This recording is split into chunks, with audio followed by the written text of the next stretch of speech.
Ma'asyiral muslimin yang dimuliakan Allah Subhanahu wa taala. Hari ini adalah hari Idul Adha, di mana seluruh kaum muslimin mereka bertakbir membesarkan Allah Subhanahu wa taala dari ujung barat ke timur dan selatan ke utara. Ya, karena hari ini adalah hari ulang tahun kaum muslimin, hari kebahagiaan kaum muslimin. Sudah selayaknya kita berbahagia di hari kita memang diizinkan untuk berhari raya.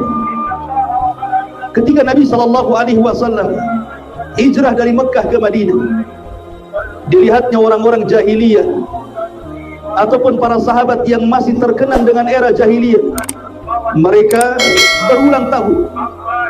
Maka Nabi SAW melihat ada bekas-bekas jahiliyah dalam ulang tahun mereka. Kata Nabi SAW, sungguh Allah Subhanahu wa taala telah menggantikan kepada kalian 2 hari raya. Kemudian Nabi SAW mengatakan Idul Fitri wa Idul Adha. Ma'asyiral muslimin yang dimuliakan Allah Subhanahu wa taala, kalau kita sampai di Idul Adha, berarti kita diingatkan tentang satu kisah yang menarik kita kisahkan dalam Al-Quranul Karim. Kisah Nabi Allah Ibrahim alaihi salatu wassalam. Allah Subhanahu wa taala berfirman di dalam Al-Quran, wattakhadallahu Ibrahim khalila. Dan sungguh Allah Subhanahu wa taala telah mengambil Ibrahim sebagai kekasih Allah Subhanahu wa taala.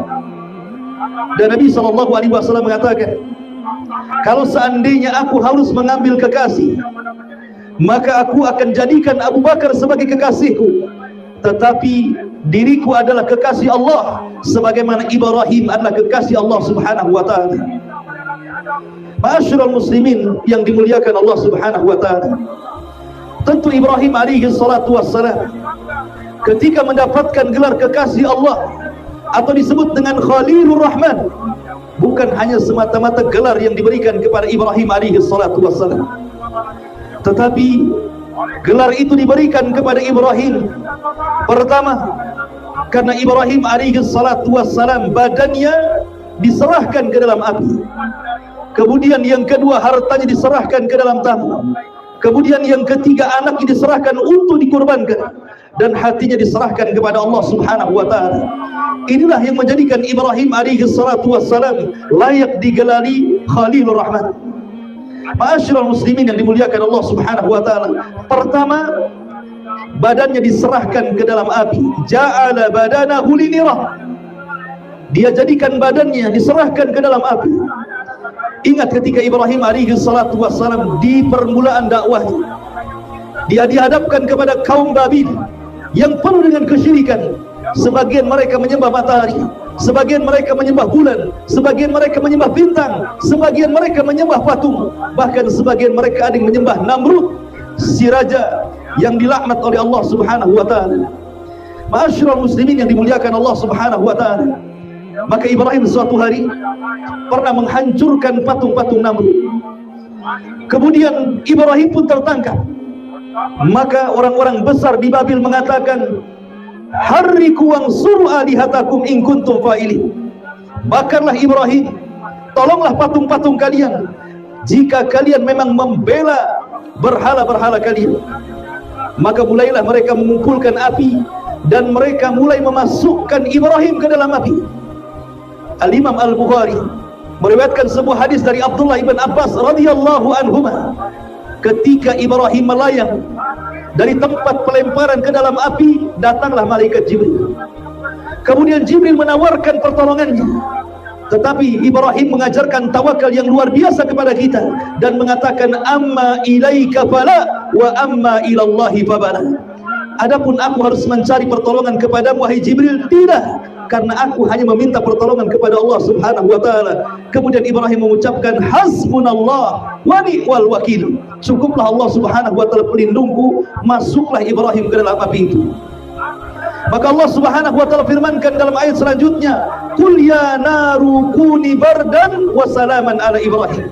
Wahai api, jadilah dingin dan selamatkan Ibrahim. Dan Allah Subhanahu wa taala menyelamatkan Ibrahim dari kobaran api, dan ini mukjizat besar bagi Ibrahim alaihi salatu wassalam. Kemudian yang kedua, Ibrahim dikenal orang yang menjamu tamu. Ketika Allah Subhanahu wa taala berfirman, di dalam Al-Quranul Karim, hal ataka hadithu dhaifi Ibrahim, apakah telah datang kepadamu wahai Muhammad tentang cerita tamu Ibrahim?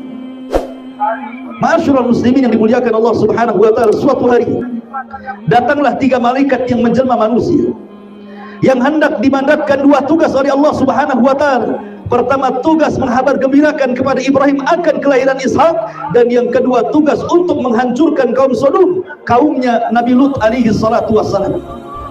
Ketika mereka datang bertamu kepada Ibrahim alaihi salatu wassalam, maka Ibrahim pun langsung kemudian diam-diam menyembelih seekor sapi yang sangat gemuk sekali, kemudian dihidangkan di hadapan tamunya dan mengatakan, ala ta'kulun, makanlah. Tetapi karena mereka malaikat, mereka tidak makan, sehingga Ibrahim kemudian merasa takut. Kemudian Allah Subhanahu wa taala memberitahu bahwa dia adalah para malaikat yang hendak menghabarkan gembira kepada Ibrahim akan kelahiran Ishak. Dari kisah ini, ulama mengatakan bahwa orang yang pertama kali menjamu tamu dari sejak zaman Adam sampai hari ini, bahkan sampai kiamat dibangkitkan, adalah Ibrahim alaihi salatu wassalam.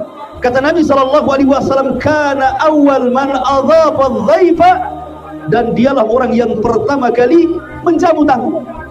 Bahkan Ibrahim dikisahkan dalam athar memiliki penangkaran binatang khusus untuk tamu saja, bukan untuk diternakan dan dijual belikan, tidak, tetapi hanya untuk menjamu tamunya. Begitulah Ibrahim alaihi salatu wassalam mengajarkan bagaimana menghormati tamu, sampai-sampai Nabi sallallahu alaihi wasallam bersabda, man kana yu'minu billahi wal yaumil akhir falyukrim dhaifahu, barang siapa yang beriman kepada Allah dan hari akhir, maka hormati tamunya. Kemudian yang ketiga, Ibrahim menjadikan putranya Ismail untuk dikorbankan. Ja'ala badanahu linirah wa ja'ala malahu lidifan wa ja'ala waladahu lil qurbah. Ma'asyiral muslimin yang dimuliakan Allah Subhanahu wa taala, Allah Subhanahu wa taala berfirman, falamma balagha ma'ahu sa'ya, ketika usia Ibrahim sampai kepada tingkatan sa'ya. Sebagian ulama tafsir mengatakan sa'ya di sini antara 10 sampai 15 tahun, artinya sudah belasan tahun, sudah bisa diajak bicara, sudah bisa diajak diskusi, bahkan sudah bisa disuruh-suruh. Dan Ismail adalah putra yang sangat saleh, sehingga Ibrahim sangat senang dengan putranya Ismail.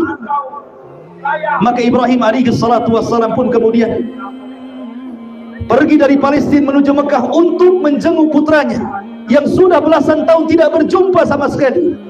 Tentu kerinduan seorang ayah kepada anak yang saleh luar biasa. Maka berjumpalah Ibrahim dengan Ismail. Tiba-tiba di hari pertama, Allah SWT buat Ibrahim mimpi, dan dalam mimpinya dia sedang menyembelih Ismail. Kemudian Ibrahim pun termenung dan tidak menganggap mimpinya. Kemudian hari kedua Ibrahim bermimpi lagi dengan mimpi yang sama. Kemudian Ibrahim kemudian dia bingung, sampai kemudian mimpi yang ketiga kali, maka Ibrahim yakin diperintah Allah Subhanahu wa taala. Maka Ibrahim alaihi salatu wassalam mengajak putranya Ismail untuk membawa tali dan juga pisau, kemudian mengarah ke bukit. Disinilah iblis datang. Disinilah kesempatan iblis untuk menggoda keluarga Ibrahim. Dimulai daripada Hajar. Ketika Ismail dan juga Ibrahim sudah pergi membawa tali dan juga pisau ke atas gunung Mina, kemudian iblis datang kepada Hajar, kemudian mengatakan, ya Hajar, aina Ibrahim, di mana Ibrahim? Maka Hajar mengatakan, sesungguhnya Ibrahim sudah pergi membawa putranya seraya membawa tali dan pisau. Kemudian iblis mengatakan, tahukah engkau hendak kemana mereka pergi? Maka istrinya mengatakan, tidak tahu. Maka kemudian iblis mengatakan, sesungguhnya putramu Ismail sayudbah, akan disembelih. Kemudian Hajar mengatakan, kenapa dia harus disembelih? Kemudian iblis mengatakan kepada Hajar dan mengatakan, sesungguhnya suamimu Ibrahim yaz'am, menyangka annallaha amarahu bidzalik, bahwa Allah Subhanahu wa taala merintahkan untuk menyembelih. Ketika Hajar mengetahui bahwa inilah perintah Allah, maka dia mengatakan di hadapan iblis, in kana hadza min amrillah falyaf'al mimma amarahu Allah. Kalau memang ini perintah Allah Subhanahu wa taala, silahkan lakukan saja apapun yang diperintahkan Allah Subhanahu wa taala. Akhirnya iblis pun batal, tidak bisa menggoda Hajar. Kemudian dia datang kepada Ismail, kemudian bertanya, wahai Ismail, hendak kemana kau pergi? Kata Ismail, liakhtatib, untuk mencari kayu bakar bersama ayahku. Kemudian iblis mengatakan, tahukah kamu tali yang kau bawa, pisau yang ku pegang? Kata Ismail, tidak tahu. Maka iblis mengatakan, sesungguhnya tali itu untuk mengikat dirimu, dan pisau itu untuk menyembelih dirimu. Kemudian mengatakan, kenapa harus seperti itu? Maka kemudian iblis mengatakan, ayahmu mengira bahwa Allah Subhanahu wa ta'ala merintahkan dalam mimpinya untuk menyembelihmu. Maka Ismail dengan tegas mengatakan kepada iblis, laknatullah alaihi, dan mengatakan, in kana hadza min amrillah falyaf'al mimma amarahu Allah. Kalau memang ini perintah Allah, lakukan saja, silahkan, karena sesungguhnya Allah Subhanahu wa ta'ala tidak merintahkan kecuali kebaikan. Akhirnya kemudian iblis pun tidak bisa menggoda Ismail. Maka terakhir dia Ibrahim alaihi salatu wassalam. Ketika sampai di pelempar jumrah dalam manasik haji, maka iblis datang kepada Ibrahim dan mengatakan, ya Ibrahim, atadbahu ibnataka li ajli ru'yak. Wahai Ibrahim, apakah engkau akan menyembelih putramu karena gara-gara mimpi? Maka Ibrahim pun tidak menjawab, tetapi mengambil 7 batu, kemudian melempar sambil bertakbir, Allahu Akbar, Allahu Akbar, Allahu Akbar. Kemudian Ibrahim pun berlalu kepada jumrah yang kedua. Maka setan kemudian berkata lagi, ya Ibrahim, apakah engkau akan menyembelih putramu gara-gara mimpimu saja? Maka Ibrahim pun emosi, mengambil batu lagi 7 butir, kemudian melempar seraya mengucapkan takbir, Allahu Akbar, Allahu Akbar. Ketika sampai kepada jumrah yang ketiga yang kecil, iblis kembali mengatakan, ya Ibrahim, atadbahu ibnataka li ajli ru'yak. Apakah engkau akan membunuh dan menyembelih putramu gara-gara mimpi? Maka Ibrahim pun kemudian melempar lagi 7 kali seraya mengatakan, Allahu Akbar, Allahu Akbar, Allahu Akbar. Sehingga lemparan ini menjadi sebuah manasik dalam haji yang dilakukan kaum muslimin, ma'asyiral muslimin yang dimuliakan Allah Subhanahu wa taala. Allahu Akbar, Allahu Akbar, Allahu Akbar, walillahil hamd. Ketika selesai ini, kemudian Ibrahim alaihi salatu wasallam menundukkan Ismail. Kemudian dia bercerita kepada Ismail, ya bunai, inni ara fil manami anni adbahuka fanzur madza tara. Wahai anakku, semalam ayahmu bermimpi bahwa ayahmu sedang menyembelih dirimu. Bagaimana pendapatmu? Maka Ismail alaihi salatu wassalam mengatakan, ya abatif alma tu'mar satajiduni insyaallahu minas sabirin. Wahai ayahku, kalau ini perintah Allah Subhanahu wa ta'ala, lakukan saja, dan engkau akan mendapati diriku insya Allah. Jika Allah berkehendak, maka aku termasuk hamba Allah yang bersabar. Subhanallah, sebuah pelajaran ketaatan kepada Allah Subhanahu wa ta'ala dari Ismail alaihi salatu wassalam. Dengan tegas dia mengatakan, ya abatif alma tu'mar satajiduni insyaallahu minas sabirin. Wahai ayahku, lakukan saja apa yang diperintahkan Allah Subhanahu wa ta'ala tanpa ada mukaddimah sedikit. Dari sini ada pelajaran, ma'asyiral muslimin, bahwa apapun yang diperintahkan Allah, harusnya seorang muslim itu segera laksanakan. Apapun yang dilarang Allah Subhanahu wa ta'ala, harusnya seorang muslim langsung meninggalkan. Karena kata kunci seorang muslim, idza du'a ilallahi wa rasulihi liyahkuma bainahum an yaqulu sami'na wa ata'na. Kata kunci seorang muslim, kata Allah, apabila diseru kepada Allah dan Rasulnya untuk berhukum tentang sesuatu, maka mereka cukup mengatakan sami'na wa ata'na, kami dengar dan kami taat. Harusnya seperti itu. Tapi betapa banyak panggilan-panggilan di dalam Al-Quranul Karim akan sebuah perintah, atau panggilan akan sebuah larangan. Betapa banyak di antara kita kemudian melanggar perintah dan sama sekali kemudian tidak mengindahkan larangan Allah Subhanahu wa ta'ala. Ma'asyiral muslimin yang dimuliakan Allah Subhanahu wa ta'ala, maka Ismail mengajarkan satu ketaatan yang luar biasa. If'al ma tu'mar, lakukan apapun yang diperintah Allah Subhanahu wa ta'ala. Maka ketika Ibrahim alaihi salatu wassalam betul menyembelih Ismail, dan ketika itu Ismail meminta 3 syarat kepada Ibrahim dan mengatakan, wahai ayahku, jika engkau hendak sembelih aku silahkan, tapi lakukan 3 syarat. Yang pertama, sembelihlah dari tengkuku, jangan sembelih dari leherku, karena seandainya kau memandang wajahku, kau akan kasihan sehingga tidak lekas untuk melaksanakan perintah Allah Subhanahu wa ta'ala. Kemudian yang kedua, ikatlah diriku, sebab kalau seandainya aku dalam kondisi terikat, aku tidak mungkin lari. Kemudian yang ketiga, sing-singkan baju, sebab aku takut kalau seandainya ada darah menetes dari badanku kemudian menerpa bajumu, kemudian ibundaku melihatnya, maka dia akan menangis sepanjang masanya. Akhirnya kemudian Ibrahim pun betul-betul melaksanakan syarat Ismail dan menyembelih dan sudah menjalankan pisaunya. Tiba-tiba Allah Subhanahu wa taala katakan, "Wa nadainahu ayya Ibrahim laqad saddaqta ru'ya." Tiba-tiba Allah kemudian memanggil dan menyuruh dari langit, "Wahai Ibrahim, engkau sudah lulus, engkau sudah membenarkan mimpimu." Maka dari sinilah kemudian Allah katakan, "Wa fadainahu bidzibhin adzim." Allah ganti dengan kambing yang besar, kemudian menjadi pengganti bagi Ismail, dan Ibrahim pun menyembelih kambing itu, dan itu menjadi syariat kurban bagi kita. Allahu Akbar, Allahu Akbar, Allahu Akbar, walillahil hamd.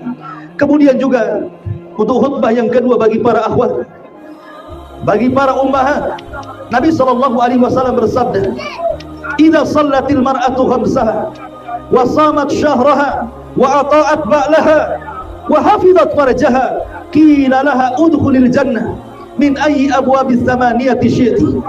Apabila seorang wanita menjaga salat 5 waktunya, menjaga puasa Ramadannya, taat kepada suaminya, dia jaga kehormatannya, kata Nabi SAW, silahkan engkau masuk surga dari 8 pintu mana yang kau sukai. Subhanallah, wanita dimudahkan masuk surga dibandingkan laki-laki. Tetapi sangat disayangkan, Nabi SAW pernah masuk ke dalam neraka, pernah melihat neraka, bukan masuk ke neraka, tapi pernah melihat neraka. Kemudian Nabi SAW melihat rupanya penduduknya lebih banyak kaum wanita. Kemudian Rasul ditanya kenapa? Karena kaum wanita itu mudah kufur kepada suaminya. Mudah-mudahan para wanita menjadi wanita-wanita yang taat kepada Allah, kemudian taat kepada suaminya, dan senantiasa menjaga akhlaknya. Innallaha wa malaikatahu yusholluna 'alan nabi ya ayyuhalladzina amanu shallu 'alaihi wa sallimu taslima. Allahumma ighfir lil muslimina wal muslimat wal mu'minina wal mu'minat al ahya'i minhum wal amwat innahu qaribun ujibu da'wa ya qadiyal hajah. Allahumma arina haqqa haqqa warzuqna ittiba'ah wa arina al-batila batila warzuqna istinabah. Allahumma nas'aluka al-jannah wa ma qarraba ilayha min qawli wa amal wa na'udzubika min sakhatika wan nar. Allahumma nas'aluka al-jannah, Allahumma nas'aluka al-huda wat tuqa wal afafa wal ghina. Allahumma nas'aluka khaira ajilihi wa ajilihi ma alimna minhu wa ma lam na'lam. Allahumma aslih wulata umuril muslimin. Allahumma aslih wulata umuril muslimin. Allahumma aslih wulata umuril muslimin. Allahumma ansur lil muslimina fi kulli makan. Allahumma ansur lil muslimina fi kulli makan. Allahumma ansur lil muslimina fi kulli makan. Allahumma rabbana zalamna anfusana wa in lam taghfir lana wa tarhamna lanakunanna minal khasirin. Rabbana atina fid dunya hasanah wa fil akhirati hasanah wa qina adzabannar. Wa sallallahu ala sayyidina Muhammadin wa ala alihi wa sahbihi ajmain. Aqulu wassalamu alaikum warahmatullahi